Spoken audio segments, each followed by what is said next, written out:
સ્વામિનારાયણ હરે.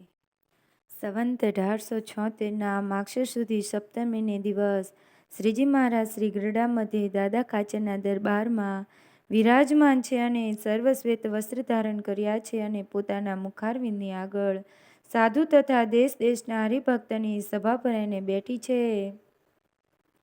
પછી શ્રીજી મહારાજ બોલ્યા, જે ભગવાનના ભક્તને પરસ્પર ઈર્ષા ન કરવી.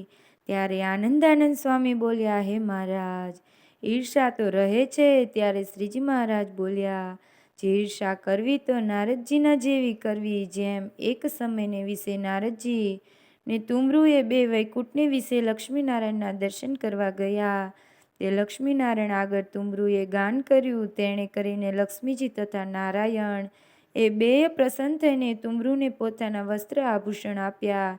ત્યારે નારદજીને તુમરુ ઉપર ઈર્ષા આવી, જે હું તુમરુના જેવી ગાન વિદ્યા શીખું અને ભગવાનને પ્રસન્ન કરું. પછી નારદજી ગાન વિદ્યા શીખતા હતા અને ભગવાન આગળ ગાતા હતા. ત્યારે ભગવાને કહ્યું, જે તુમરુના જેવું ગાતા નથી આવડતું. પછી વળી શિવ ઉપર તપ કરી શિવ થકી વર પામીને ગાન વિદ્યા શીખીને ભગવાન આગળ ગાતા હતા.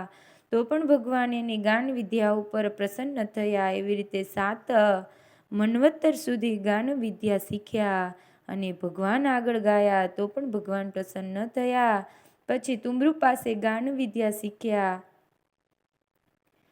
અને શ્રી કૃષ્ણ ભગવાન આગળ દ્વારિકામાં ગાતા હતા. ત્યારે શ્રી કૃષ્ણ ભગવાન પ્રસન્ન થયા અને પોતાના વસ્ત્ર અલંકાર નારદજીને આપ્યા. ત્યારે નારદજીએ તુમરુ સાથે ઈર્ષા મેલી.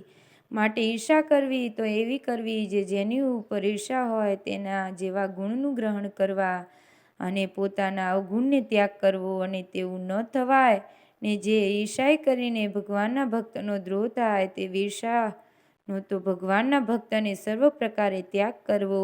ઇતિ વચનામૃત ગઢડા પ્રથમ પ્રકરણ ચોથું થયું. સહજાનંદ સ્વામી મહારાજની જય. ઘનશ્યામ મહારાજની જય. સ્વામિનારાયણ ભગવાનની જય.